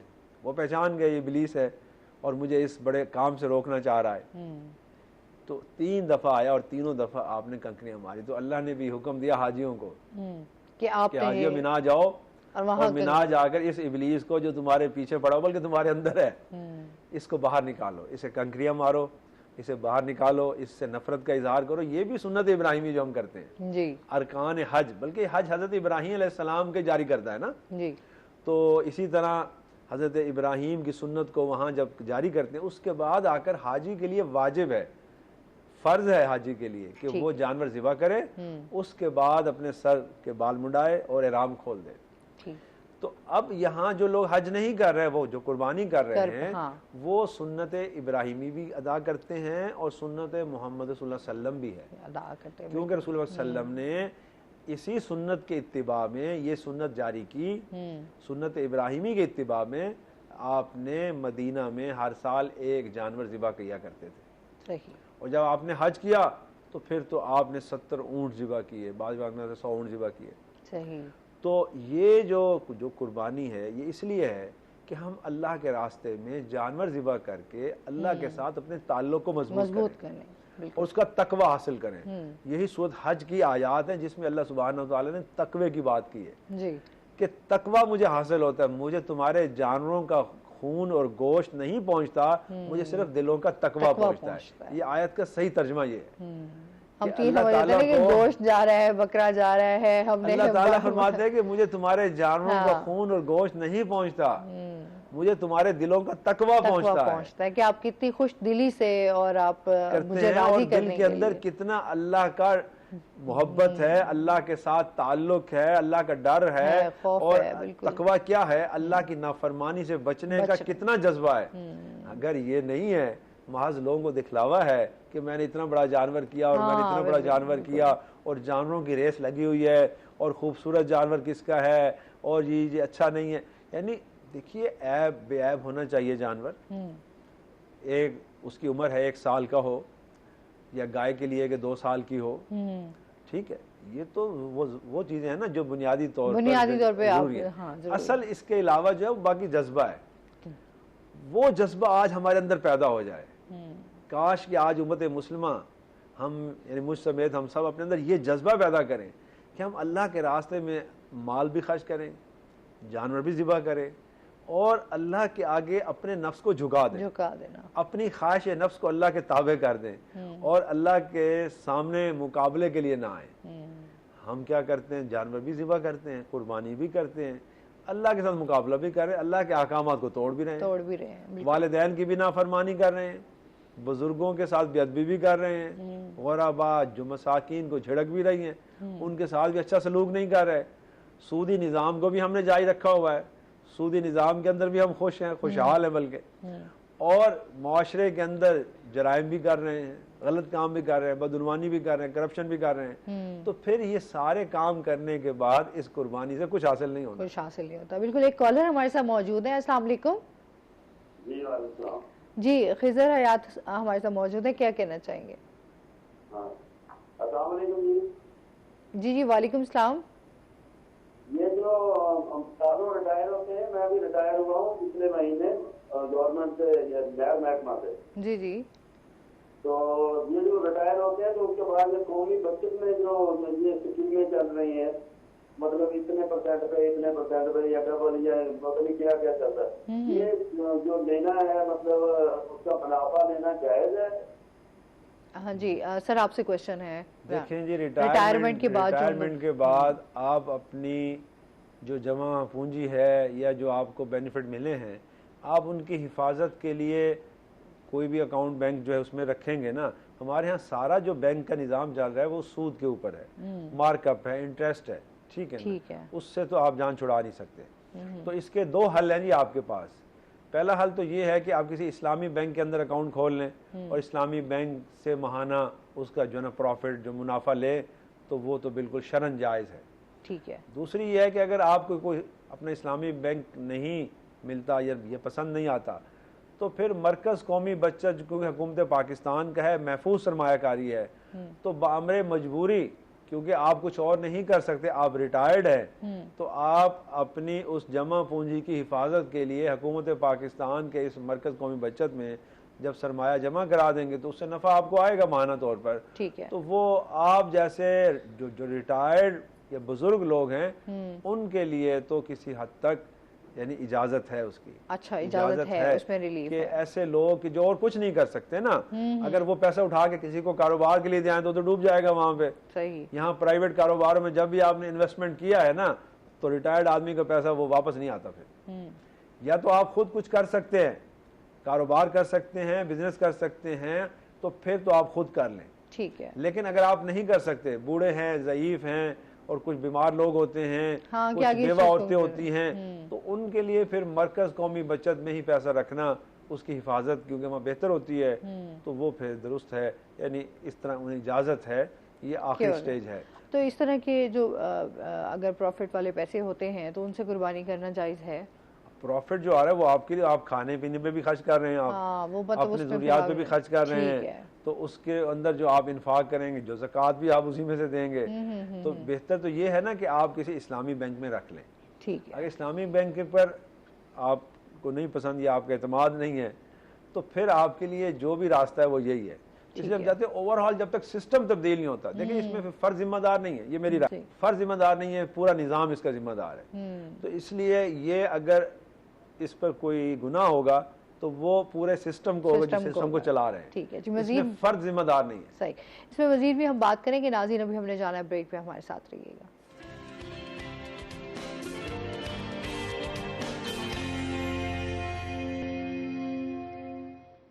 वेलकम बैक नाजरीन, रोही एट 10 में आपको खुश आमदीद कहते हैं। आज का जो हमारा टॉपिक है वो फ़लसफ़ा कुर्बानी पर आज हम बात कर रहे हैं। अच्छा, सबसे सफ़ा मरवा का एक वाक़या है, उसके हवाले से भी हमें बताइएगा ज़रा डिटेल जी से। देखिए, मैंने जाना ये पूरा एक वाक़या जो है ना, जिसमें हज़रत इब्राहीम अलैहिस्सलाम अपने बेटे और बीवी को जब मक्का छोड़ गए, तो अभी ये इब्तदाई दिनों की बात है कि वो 2 साल का बच्चा था या इतनी उम्र थी। तो आप वहाँ पर मक्का के अंदर खाना पीना रिहाइश का वो इंतज़ाम नहीं था जो आज है। आप वहीं से सामान लाए थे, वो सामान ख़त्म हो गया और पानी भी ख़त्म हो गया। सही। अब जब पानी इंसान की बुनियादी ज़रूरत है, जी बिल्कुल, पानी ख़त्म हो गया, तो बच्चे ने प्यास से बिलबिलाया हज़रत इस्माइल और अपनी एड़ियाँ ज़मीन पर रगड़ी। अब माँ जो थी बच्चे को जब देख रही कि प्यास से बिलबिला रहा है और माँ को भी प्यास लगी हुई है, तो माँ बच्चे की प्यास के लिए परेशान हुई और उसने भाग दौड़ शुरू की। वो फिर सफ़ा पे जो ना, सफ़ा एक तरफ है, जो मरवा एक तरफ है, उसके दरमियान में जो घाटी है, कि शायद कोई काफिला दूर से आ रहा हो, कोई इंसान नजर आ जाए तो पानी मैं उसे आवाज दूं कि इधर पानी लाओ। पानी लाओ। वो पानी की तलाश में फिर सफ़ा पे गई, फिर मरवा पे गई। 7 चक्कर लगाया उन्होंने सफ़ा मरवा के। और आप देखें जाके आज भी वो अच्छा भला फासला है, ठीक है ना जी। और दरमियान में दौड़ियां लगाई आपने। आज भी हाजी के लिए हुक्म है, ये उम्रा करने जब जाते हैं तो सही करें तो उम्रा भी होगा और हज भी होगा। सही के बगैर हज उम्रा नहीं होता। सही। तो हजरत हाजरा की ये सुन्नत है, आपका अमल है, अल्लाह को इतना पसंद आया इस खातून का। देखिए, इस्लाम में मर्द औरत के सबके बराबर इबादत है और सबके अच्छाइयाँ नेकियां अल्लाह को बहुत पसंद आती हैं। ये नहीं है कि मर्द की आती है अल्लाह को, औरत की नहीं आती। हाजरा औरत है, हजरत हाजरा अलैहिस्सलाम। और हजरत हाजरा ने दौड़ियां लगाई उस बच्चे के पानी के लिए, प्यास के लिए, और दौड़ी 7 मरतबा। जब वापस आकर देखें तो देखा कि नीचे से पानी का फवारा निकल आया। जहां इस्माइल अलैहिस्सलाम ने पांव रगड़े थे ना, अल्लाह ने उस जमीन के अंदर से एक पूरा पानी का फवारा निकाल दिया। अब वो जो आबशार खुली ना पानी की जी, और पानी बाहर निकला, तो वो अब समेटा नहीं जा। उन्होंने खुद भी पिया, बच्चे को पिलाया, खुद भी अपना मुंह धोया, क्योंकि वो गर्मी थी और भाग दौड़ की थी। जब ठंडक हो गई उसके बाद उन्होंने कहा ये पानी तो बह चला जा रहा है, ये तो पूरा मक्का डुबो देगा। उन्होंने उसको कहा जम जम जम जम, रुक जा रुक जा। जम जम का मानी रुक जाना, जम जम। उन्होंने पानी को दोनों हाथों से यूं किया। हजरत हाजरा की वो एक प्यारी सी जो कोशिश थी, अल्लाह ने उसको वहां कुआं बना दिया। वो जो आबशार। और एक हदीस में अंदर आता है, मैंने पढ़ी हदीस, फरमाया कि अगर हाजरा उस पानी को ना रोकती ना तो वो पानी पूरी दुनिया में फैल जाता सही। और क़यामत तक ये पानी जारी रहता। तो अब भी वो क़यामत तक चश्मा जारी है ज़मज़म, लेकिन वो एक कुआं बन गया और आज भी उसका पानी सबके लिए शिफा भी है, रहमत भी है, बरकत भी है उसमें, और लोग बड़े शौक से। तो ये हजरत इस्माइल और हाजरा से हमें ज़मज़म मिला। और सही ये जो अरकान हज है ना, ये सुन्नत हाजरा है। सही। तो अल्लाह को अपनी बंदी की कितनी सुन्नत पसंद आई, तो इसलिए औरतों को भी बराबर का मकाम हासिल है इस्लाम के अंदर। और उनके भी जो अच्छे काम हैं अल्लाह को बड़े पसंद आते हैं। तो अल्लाह देखता है कि मेरा बंदा मेरे रास्ते में कोशिश क्या करता है, काविश कितनी करता है, स्ट्रगल कितनी करता है। तो इसलिए हमें अल्लाह के रास्ते में कोशिश करनी है, काविश करनी है। हजरत हाजरा का सबक ये है कि मेहनत करो, कोशिश करो, अल्लाह से मांगो और उसके लिए भाग दौड़ करो। तो ये माँ ने, बेटे ने जो पानी तलब किया, अल्लाह ने पानी अता कर दिया। और फिर वहां आबादी हो गई। फिर जैसे पानी आया, फिर परिंदे आना शुरू हो गए, फिर वहां काफिले आना शुरू हो गए, और फिर मक्का आबाद हो गया। ये पानी से मक्का आबाद हुआ, जमजम के पानी से मक्का की आबादी हो गई। फिर जब हजरत इब्राहीम अलैहिस्सलाम जब फलस्तीन से आए वापस यहाँ मिलने के लिए अपने बच्चों को, अपनी औलाद को, अपने बेटे और बीवी को, तो देखा तो पूरा एक शहर बसा। बिल्कुल। और फिर अल्लाह ने हुक्म दिया कि बैतुल्लाह को तामीर करो। अच्छा सर, जिस तरह अभी हम लोगों में अदम बर्दाश्त की कमी है, सब्र नहीं है, ये तो ऐसी मिसालें हैं ना, सब्र की अजीम मिसालें हमारे सामने हैं जब हम इनको पढ़ते हैं या सुनते हैं, लेकिन वो चीज़ें आजकल हमारे अंदर नहीं पाई जाती। देखिए जी, इस्लाम की जो तालीमात है ना, उसमें सब्र बड़ी अहम चीज़ है। सूरत अल असर के अंदर अल्लाह सुब्हानहू व तआला ने फरमाया ना कि औज़ु बिल्लाहि बिस्मिल्लाहिर्रहमानिर्रहीम वल अस्र इन्नल इंसान लफ़ी खुस्र इल्लल्लज़ीना आमनू व अमिलुस सालिहाति व तवासौ बिल हक़्क़ि व तवासौ बिस सब्र, कि तमाम इंसान खसारे में हैं, मगर इस नुकसान से कौन बच सकते हैं? जो ईमान लाएंगे, अमल साले करेंगे और हक बात की नसीहत करेंगे और सब्र करेंगे। यानी जो 4 चीज़ें बताई हैं ना, ईमान, अमल साले, हक की नसीहत और सब्र। चौथी सब्र है। सब्र बड़ा अहम चीज़ है। सब्र करना ये ईमान की कामयाबी भी है और दूसरी कौमों की तरक्की इसी में। जो कौमें सब्र करती हैं ना वो कामयाब रहती हैं। आप देखें दुनियावी ज़िंदगी के अंदर जो आदमी सब्र करेगा, तहम्मुल से फ़ैसला करेगा, सब्र व तहम्मुल के साथ मामलात करेगा, माशरती मामलात, मुआशी मामलात, सियासी मामलात। आज हमारे माशरे में, हमारी सियासत में, हमारे घर में भी सब्र व तहम्मुल नहीं रहा। घर में भी आप देखें आपधापी है, माँ बाप आपस में लड़ रहे हैं, औलाद माँ बाप के साथ, बहन भाई आपस के अंदर बिल्कुल बेसब्री है, यानी सब्र व तहम्मुल ख़त्म हो गया है, बर्दाश्त ख़त्म हो गई है। तो ये जो कुर्बानी है ना, ये हमें यही तो सिखा रही है कि हम अपने अंदर बर्दाश्त पैदा करें, कुव्वत बर्दाश्त, सब्र व तहम्मुल वाली। और अदम बर्दाश्त जो है ना ये बहुत बड़ी खामी है, ये माशरे को तनज़ुली की तरफ लेके आती है। तो कुर्बानी जो है ना सिर्फ जानवर की कुर्बानी नहीं है। ये एहसास दिलाती है कि हमने सब्र व तहम्मुल के साथ रहना है, हमने दूसरों के लिए कुर्बानी देनी है। यही तो असल लोगों है। अपने जज्बात को, अपने एहसासात को, अपने ख्यालात को, मेरी सोच और मेरी राय से आपको इख्तलाफ है, लेकिन आप सब्र व तहम्मुल के साथ मेरी बात सुने और मेरी बात पे गौर करें, और मैं आपकी बात सुनूं। मुझे आपकी बात से इख्तलाफ है, लेकिन मैं कहूँ नहीं, मैं सुनूंगा आपकी बात और उस पर गौर करूंगा। तो यही सब्र व तहम्मुल है कि हम एक दूसरे के साथ मामलात के अंदर, इसी तरह से माशरती तौर पर भी हम अपने इर्द गिर्द देखते हैं कि लोग भाग दौड़ में लगे हुए हैं, कारोबार में, बिजनेस में, और सब्र व तहम्मुल नहीं है। ट्रैफिक के अंदर देखते हैं सब्र व तहम्मुल नहीं है बिल्कुल ही। यानी हमारी पूरी जो माशरती ज़िंदगी है वो सब्र से खाली है। और मुआशी ज़िंदगी में भी यही हाल है। हम जो है ना परेशान होते हैं, फौरन शोर मचा देते हैं, सब्र व तहम्मुल नहीं करते। महंगाई हुई है, शोर मचा दिया। भाई अपना तर्ज ज़िंदगी बदलो, अपना लाइफस्टाइल चेंज करो और ज़्यादा कमाने की कोशिश करो। अगर आप एक आदमी कमा रहे घर में तो आप 2-3 लोग मिलकर कमाओ ताकि घर का निज़ाम ठीक हो जाए।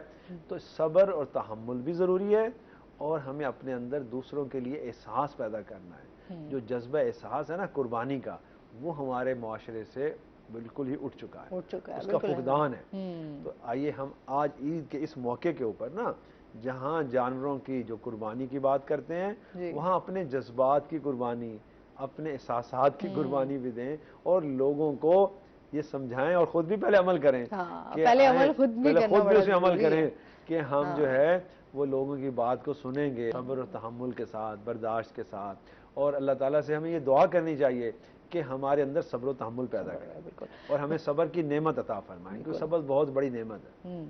बहुत ही खूबसूरती से आपने बयान किया। नाज़रीन, अभी हमने जाना है ब्रेक पर, हमारे साथ रहिएगा।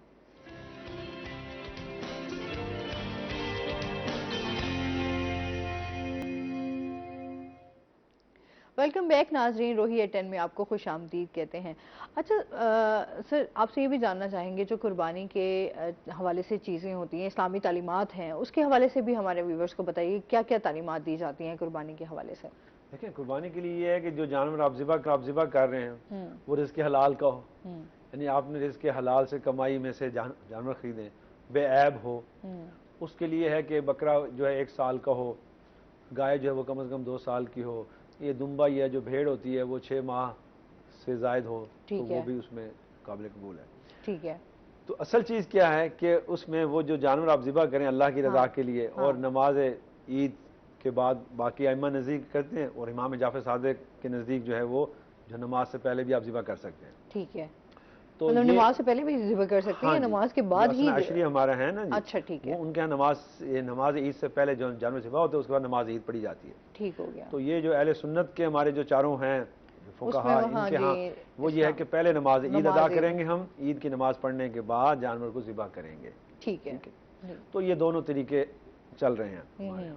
लेकिन इसमें असल चीज़ क्या है कि जानवर जब ज़िबा करें तो उसको सही तरीके से ज़िबा किया जाए, उसका खून वगैरह बाहर निकले, और फिर उसकी खाल उतार कर गोश्त जो है वो आप खुद भी खा सकते हैं, खाएं, अपने रिश्तेदारों को भी दें, गुरबा मसाकिन में भी तकसीम करें। आप चाहें तो उसे 3 हिस्सों में तकसीम करें, चाहें तो आप सारा अल्लाह के रास्ते में दे दें, चाहें तो आप अपने दोस्त में, रिश्तेदारों में तकसीम कर दें, गुरबा में तकसीम करें। यानी गोश्त को तकसीम करने का ये भी एक फ़लसफ़ा है कि ताकि दूसरों को शामिल करें और उनको शामिल करें जो महरूम है। असल में कुरान की जो आयत है ना वो ये कहती है जो महरूम लोग हैं ना, गुरबा मसाकिन है, उनको अपनी कुर्बानी में शामिल कीजिए। सो हज में भी यही हुक्म है कि जब आप जानवर ज़िबा कर दें, लिटा दें उसको ज़मीन पर, तो अल्लाह को तो ना इसका खून पहुंचता है ना गोश्त पहुंचता है, अल्लाह को तुम्हारे दिलों का तकवा पहुंचता है। इसमें तुम खुद भी खाओ और गुरबा मसाकीन को भी खिलाओ, और जो मेहमान हैं, रिश्तेदार हैं, उनको भी खिलाओ। तो लिहाजा उसको तकसीम करना चाहिए, सारा अपने फ्रिजों में भर के नहीं रखना चाहिए। और जिस किस्म की लोड शेडिंग है तो शायद जो ना फ्रिज तो वैसे भी काम नहीं करेंगे। तो फ्रिज में रखने की बजाय आप लोगों में तकसीम कर देंगे हाँ, तो ज्यादा खाएं और लोगों को खिलाएं। तो इसलिए इसका खाना भी जायज़ है आपके लिए, भी मुस्तहब है, बल्कि अफजल अमल है। और लोगों में जो है तकसीम करना भी, और उनमें तकसीम कीजिए जो गुरबा, मसाकीन, ज़रूरत हाजतमंद, क्योंकि वो लोग भी जो पूरा साल शायद गोश्त नहीं खरीदने की ताकत रखते, तो लिहाजा उन गुरबा मसाकीन में आपकी जो कुर्बानी पहुंचनी चाहिए, उनकी जो खास तौर पे अहले सरवत है, यानी ऐसे लोग भी हैं जो सैकड़ों के हिसाब से जानवर ज़िबा करते हैं, यानी एक से ज़ायद 2, 3, 4, 5, 10, 20 तक जानवर ज़िबा करते हैं, ऐसे लोग भी हैं। तो उनका गोश्त तो लाजमी बात है वो गुरबा मसाकीन के लिए होता है, वो अपने घर में कितना रख सकते हैं। तो लिहाजा ये एक सिलसिला है गुरबा मसाकीन की मदद करने का। और दूसरी बात यह है कि इससे एक मुआशी, मैं समझता हूँ, सरगर्मी भी पैदा होती है। तो जानवर लोग बेचते हैं, उनका कारोबार चलता है, घास चारे का कारोबार चलता है, ये सारी चीज़ें। तो इसमें यह है कि एक मुआशी सरगर्मी भी पैदा होती है ईद उल अज़हा के मौके के ऊपर, और एक त्यौहार भी है ईद नमाज का पढ़ना। ईद नमाज पढ़ना वाजिब है, तो जो कुर्बानी कर रहा है वो भी, जो नहीं कर रहा उसके लिए भी है। अच्छा, आजकल तो ईद नमाज जरूर पढ़े। हाँ, लोग जो है वो बस उस टाइम तक सो रहे होते हैं, जैसे यही तो गलत बात है ना। ईद नमाज अगर छूट गई तो ईद नमाज की मैं आप बताऊं, आपने पूछा इस्लामी तालीमात, इस्लामी तालीमात ये है कि ईद नमाज वाजिब है। फजर की नमाज के बाद आप गुस्ल करके तैयार होके अच्छा लिबास पहन के मस्जिद में आए ईद नमाज पढ़ने, मर्द भी आए, औरतें भी आए, हुज़ूर सल्लल्लाहु के दौर में भी, और बाद में सहाबा कराम और अहले बैत, ये सब लोग जो है नमाज ईद जो है वो पढ़ने आते थे। खुले मैदान के अंदर इज्तिमा होता था, उसमें आगे मर्द होते थे, पीछे खवातीन होती थी। तो इस्लाम में मर्दों और औरतों दोनों का ईद नमाज की अदायगी जो है ये एक वाजिब अमल है। तो आज हमने इस वाजिब को छोड़ा हुआ है, तो हम इन चीज़ों की तरफ आ नहीं रहे, हम सिर्फ चंद रसूमात तक हैं। और ये रस्म है, और ईद के दिन हम सोए रहना कितनी बुरी बात है। और ईद उल फितर पे भी ऐसे हुआ, और ईद उल अज़हा पे में देखा कि अक्सर लोग जो है ईद नमाज नहीं पढ़ने आते। हाँ, तो ये ही बहुत बुराई है कि वो ईद क्या हुई जिसकी आपने नमाज ही नहीं पढ़ी। असल तो ईद नमाज क्यों पढ़ी जाती है? अल्लाह का शुक्र अदा करने के लिए, अल्लाह का नाम बुलंद करने के लिए, तकबीरात बुलंद करने के लिए, अल्लाहु अकबर, ला इलाहा इल्लल्लाह वल्लाहु अकबर, अल्लाहु अकबर वलिल्लाहिल हम्द पढ़ने का मकसद क्या है? अल्लाह सबसे बड़े हैं, तमाम तारीफें अल्लाह की नहीं है, और हम सब अल्लाह ही की तरफ हैं, अल्लाह ही के बंदे हैं, तो हमें अल्लाह से रुजू करना है। तो इसलिए नमाज ईद पढ़ना वाजिब है, और उस दिन जितनी इस्तिताअत हो, जैसा लिबास आप पहन सकें उसके मुताबिक लिबास पहने, गुस्ल करें, अच्छा लिबास पहनकर मस्जिद में आएँ, और नमाज पढ़ने के बाद जाकर अपने जानवर को ज़िबा करें, खुद करें या किसी जो अच्छे कसाब से ज़िबा करवाएं, यानी खराब ना करें। अच्छा, ये भी होता है ना, हमारे यहाँ तो कसाई भी इस तरह के मिल जाते हैं ना, जो नहीं, वो अनाड़ी कसाई से बेहतर है, जानवर ज़िबा नहीं कर पाते, और जानवर भी अलग तकलीफ काटता है, वो तकलीफ भी काटता है। जो मैं समझता ये हूँ कि अच्छा कसाब मिले तो करवाएं, वरना इंतजार कर लें, या खुद तरबियत हासिल कर लें कि आप खुद जानवर ज़िबा कर सकें तो खुद कर लें। अपने हाथ से किए हुए जानवर की कुर्बानी वो कितनी ज्यादा अफजल है, अफजल अमल है, बिल्कुल अफजल अमल है कि आप अपने हाथ से ज़िबा करेंगे ना, जज्बा। वो हज़रत इस्माइल, हज़रत इब्राहीम और रसूल सल्लम की यही सुन्नत थी सबकी, वो खुद जानवर ज़िबा करते थे। सल्लम ने तो अपने जानवर खुद ज़िबा किए, और हज के मौके आप हज करने गए तो आपने हज़रत अली मुर्तज़ा रज़ी अल्लाह तआला अन्हु को कहा कि बाकी आप ज़िबा करो मेरे ऊँट, ठीक है। तो फिर मौला अली ने बाकी ज़िबा किए। तो ये एक सुन्नत है आपकी, लिहाजा हमें खुद करने चाहिए। खुद नहीं कर सकते तो अहले खाना में से कोई कर सकता तो वो कर ले, वरना अच्छे कसाब से करवाएं, यानी किसी भी अनाड़ी आदमी से, अनट्रेंड बंदे से करवा के जानवर को भी ख़राब करना और ख़ुद भी ख़राब होना, तो ये ठीक नहीं है। सही। तो बाकी ये है कि हम कुर्बानी के ज़रिए गुरबा की मदद करें, मसाकीन की मदद करें। ये असल में जज्बा एक पैदा करते हैं हमारे अंदर कि उन लोगों को भी अपनी खुशी में शरीक करें जो खुद इस काबिल नहीं है, जो खुद जानवर नहीं खरीद सके, नहीं ज़िबा कर सके, हम उनको भी इसके अंदर शरीक करें, वो इस नेकी के काम में हम आगे बढ़ें। अच्छा, आज के दिन के हवाले से आपका मैसेज ये भी क्या होगा? मेरा पैगाम मैसेज तो यही है कि ईद उल अज़हा का जो पैगाम है वो ये है कि इस फ़लसफ़े को, जो कुर्बानी को समझ कर हम अपने ख्वाहिशात की और अपने ख्यालात और फिक्र की कुर्बानी देने वाले बने और अपनी इस कुर्बानी की खुशी के अंदर गुरबा, मसाकीन, ज़रूरतमंदों को भी शरीक करें और अपना तर्ज ज़िंदगी बदलें और हज़रत इब्राहीम अलैहिस्सलाम की सुन्नत को, खलीलुल्लाह की सुन्नत को अपनाएं अमलन और आज अपने मुआशरे के अंदर तब्दीली के लिए हम कोशिश करें ताकि हमारा जो मुआशरा है उसमें हम एक दूसरे को बर्दाश्त करें और तहम्मुल और जो रवादारी के साथ इस मुआशरे को परवान चढ़ा सकें। बहुत ही खूबसूरत आपने मैसेज दिया। एसन से हम जो है जाते हुए नाते रसूल मकबूल सल्लल्लाहु अलैहि वसल्लम सुनेंगे और इसके साथ ही नाजरीन आज का प्रोग्राम यहीं पर ख़त्म हुआ। अपना बहुत ज़्यादा ख्याल रखिएगा, दुआओं में याद रखिएगा। एक दफ़ा फिर तमाम मुसलमानों को हमारी तरफ से बहुत बहुत जो है हज की मुबारक हो, जुम्मे की बहुत मुबारक हो, ईद मुबारक भी। हाँ जी, क्योंकि सर जो है वो तो अभी ईद के बाद ही आपसे इंशाल्लाह मुलाकात होगी। अच्छा जी, हम इसके साथ ही नाज़रीन हमें दीजिएगा इजाज़त। अपना बहुत ज़्यादा ख्याल रखिएगा और जाते हम एहसन से जो है नात रसूल मकबूल सल्लल्लाहु अलैहि वसल्लम सुनेंगे। नात सुना रहे हैं, नात ही सुना रहे हैं जी। बहुत शुक्रिया।